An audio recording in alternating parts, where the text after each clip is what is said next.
Am I the a-hole for telling my cousin that she's the reason my husband and I have reconsidered adoption? I, 33 female, have had fertility issues for the past couple of years with my husband, 35 male. We went through with consultations, and while we had very promising results for treatment, the cost did give us pause. It wasn't that we couldn't afford it. We just weren't at the point yet where we were willing to pay. I discussed it with my husband and we were both fine with the idea of adopting. My cousin Tiffany, 25 female, is adopted, and she supported our choice in looking into it. However, this was a couple of years back. And during that time, Tiffany was reunited with her birth parents, and she's been acting pretty hurtful to my aunt and uncle since then. She keeps making posts about how happy she is to know where she comes from, and is happy about being reunited with her real family. She even talked about having her birth father walk her down the aisle as a chance to make up for lost time. Obviously, my uncle was very hurt about this, but when he voiced it, Tiffany got defensive. She called my uncle selfish, how this was about her, and that he knew what he signed up for when raising someone else's kid.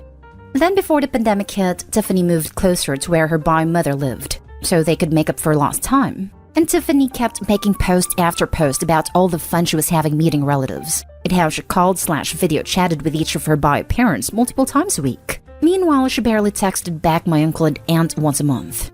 I could tell how heartbroken my aunt and uncle were. They tried to give Tiffany her space, and a few times they said anything, she accused them of being selfish and unsupportive. I think the biggest thing that broke them was when Tiffany promised to come by for my aunt's birthday. COVID restrictions were lifted, and was even given the money to travel to them, but then never showed up. She called literally the day before to say that her bi mom had an emergency, so she wasn't going to make it, but didn't give back the money. I am completely disgusted by Tiffany's behavior, and while I haven't completely ruled out adoption entirely, I did want to give medical-assisted conception a try. My husband supported this, and we are now currently expecting. After we made our announcement, Tiffany messaged me asking why I would spend thousands on creating a child when I could help one who already existed. I tried to play it off, but Tiffany kept pressing, and calling me a bad person when there are so many children who desperately need a home and overpopulation. It got to the point where she was pissing me off, and I just came clean and said that her behavior towards the people who loved and raised her was the reason. Tiffany got really upset, but I didn't care. However, her parents are now starting to say that I was wrong, so am I the a-hole? Now for the top comments. Not the a-hole. I'll say it loudly every time. If you insist on pushing people past the polite answer, you may get an answer you don't like. You have only yourself to blame if the truth hurts you then. Agreed. Not an a-hole. People need to learn to read a room. And if you keep pushing for a different answer than the one given, you need to be prepared to have some hard truth tossed in your face. 99% of the time when people are being polite and giving vague answers, it's for your own good, and just go with that. Seriously, when people learn that you stick your head in the lion's mouth, you can't expect them to pretend to be vegan. Not an a-hole. Your cousin is actually horrific. I'm adopted, and I would never, ever, even ever pull some crap like this. I'm sorry that she's such a selfish person, that she soured the idea of adoption for you. This was my thought. I feel really bad that adoption is tainted for them because it can be a wonderful thing. Just like having your own biological child, things can go wrong. But that doesn't mean it's always gonna be horrible. Still definitely not an a-hole. But I'm sorry they have to deal with a family member like this. Not an a-hole. Even though it wasn't a nice thing to say, you're still right. It's the truth. Why would you want to adopt a kid if they could end up like her? She's ungrateful and selfish. She abandoned a set of parents who love her and gave her a good life all these years for some people she barely knows, just because they're her real parents. I think her real parents are the ones who raised her and taught her everything she knows. She doesn't know her bio parents, and they could easily be a part of a cannibal cult. You were definitely in the right to say what you said. I'm wishing you good luck with the fertility situation. I'm hoping you're able to have a healthy child or adopt one who will love you forever. Now for the next story. Am I the a-hole for not wanting to raise my new sibling? I am a 24-year-old woman who just finished my bachelor's degree and started my first professional job. I had a rough childhood growing up. My father was an alcoholic, and my mother didn't really want to be a mom, and she was out partying all of the time. My sister is 16 now, and I feel like she's my kid. We were left alone for days, and even weeks at a time when I was growing up. My sister was much younger than me, so I took over the role of being a parent to her. I was the one who washed her hair and helped her with her homework and held her when she cried and made sure she had food to eat. My parents never did any of that for us. When I was 16, something happened at my parents' house that made me fear for both my safety and my sister's safety, so I moved out and took her with me. My parents didn't care. I got 2 part-time jobs, went to school, and raised my sister the best I could. We were really poor, but I would have given my life for her, still would, and she's a really good kid. A few years ago, my father died, and my mom remarried. The new husband is pretty much a carbon copy of my father. After my father's death, my mom reached out to me for the first time in years, and she said she wanted to be back in my sister's life. I didn't really want to, but my sister wanted to, so I did it for her. At first it was okay, but my mom is back into D's, and her new husband is just as bad if not worse. The problem is my mom and her new husband had a little girl. She is 6 months old now, and apparently they're doing the same things that she and my dad did with me and my sister, leaving her alone for hours at a time. I was not aware of this, but I have to say I'm not surprised. Another relative reported her to CPS, and now they need to find a temporary home for my half-sister or she's going to be put in foster care. My mom suggested me, but I said I didn't want to raise another one of her kids. I understand that she's my half-sister, but I have pretty much raised myself and my sister, and I'm just tired. I am finally looking at a future where my sister will be going to college in 2 years, and I will finally have a life of my own. I have sacrificed so much for my sister, and I don't regret that at all. But I just want to have a life where I can be lazy for a bit if I want, and I can focus on just myself, instead of constantly caring for another human being. I've never had that chance before. My mom is livid, and saying that I'm a horrible person for not taking in my half-sister. She says it will be temporary until she gets her life cleaned up. But this woman has never had her life in order. I know if I take my half-sister, I will be raising yet another child, and I won't have a chance to live a life of my own until I'm over 40. I do feel awful about my half-sister ending up in foster care, and I do want to be a part of her life. I just don't want to be a parent to her. Am I the a-hole for saying no? Edited to add, I did try to shelter my other sister as much as possible about what was going on in our home. She was 7.5 when we moved out, so she doesn't remember a lot about what happened, and we weren't in contact with our mother until 2019. So I just kind of brushed off her questions and said that our parents weren't mentally well, and I thought we would be better on our own. I was really hopeful that things had changed, but I still kept a really close eye on what kind of contact I allowed them to have. I've supervised every in-person interaction they've had, for example. I did talk to her tonight and gave her the whole truth, and while she was upset to learn it, she definitely understands a lot more about what happened, and why we're not going to have contact with our mother anymore. As for the relative who reported her to CPS, she is not in the position to take on a baby due to a chronic health condition that is growing progressively worse. Not an a-hole. I love how she calls you horrible when she's the one not fit to be a parent.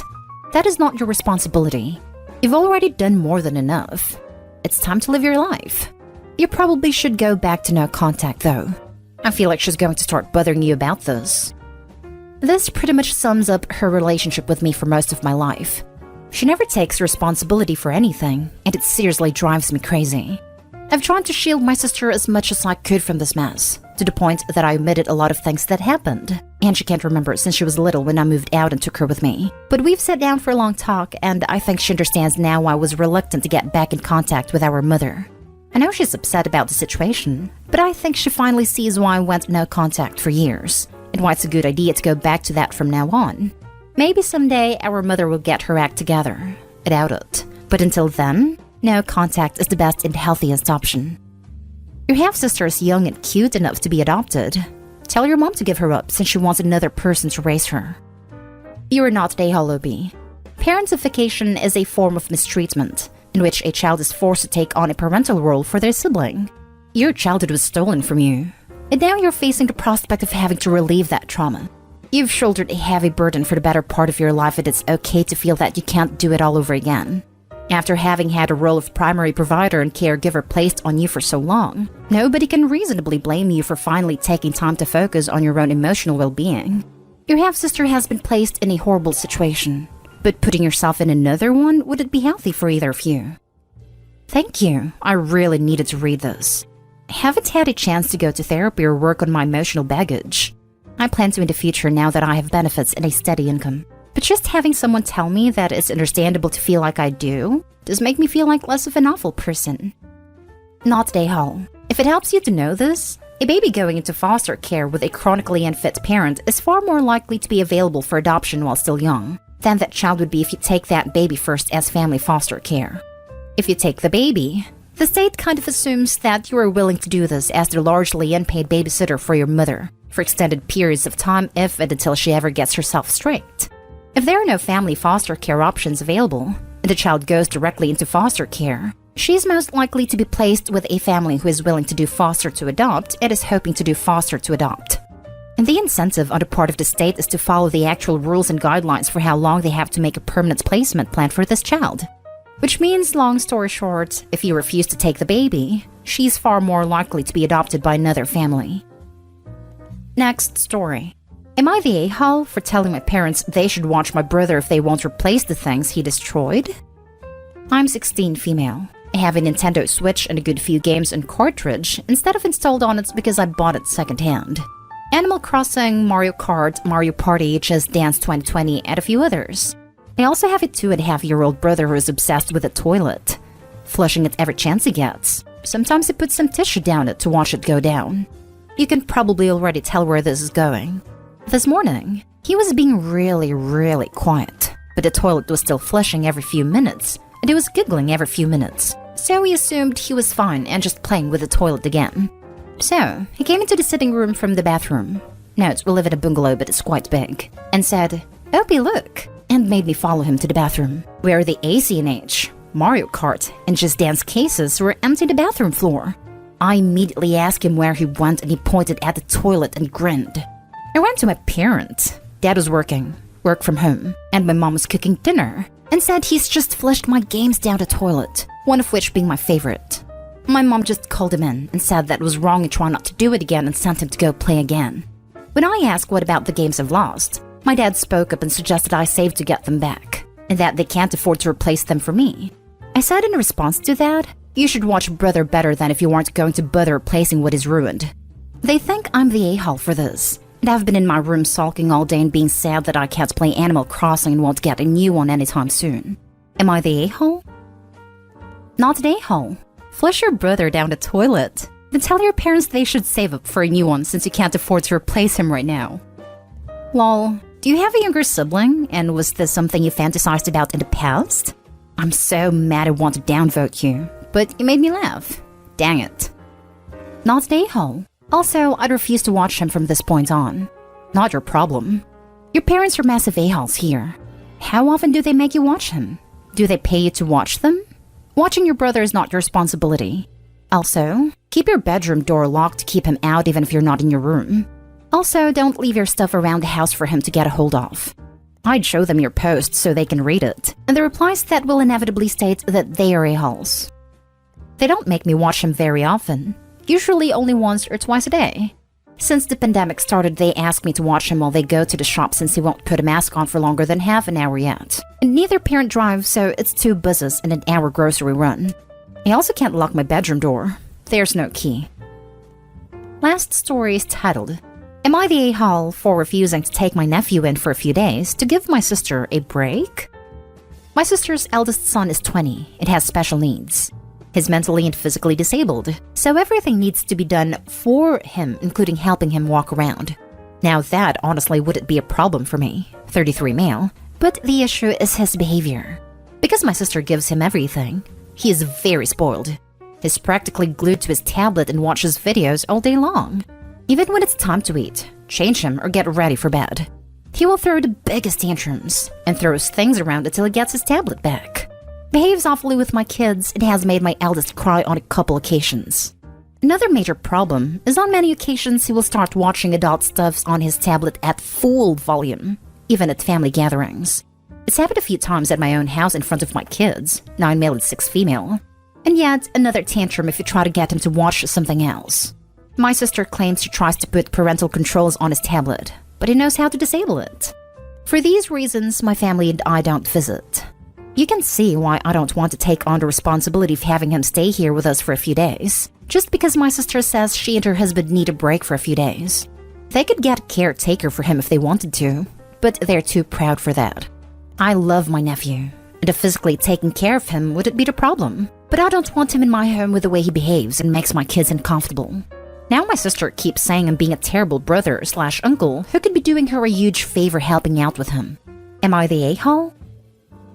Not the a-hole. You need to put your own children first. If they're able to afford a professional carer, then that should be what they do. It's not fair to place that pressure on family members. There are also facilities that will offer respite stays for 2 weeks to 30 days depending on their policy. You all should hold your ground. It's unfair to blame this on anyone in the family, but it's not their fault they need a break as it sounds complicated. Worsened by their choices or not, it's still a tough spot. Not the a-hole. Edited to include that COVID policies might complicate this now depending on your location status, but it is normally available. Not the a-hole. Especially because of the way he acts around the kids. It's completely understandable you don't want that in your home. The adult videos thing is so gross too. It really is. It has become more of a problem recently. Now it doesn't matter where they are, he will absolutely watch without a care.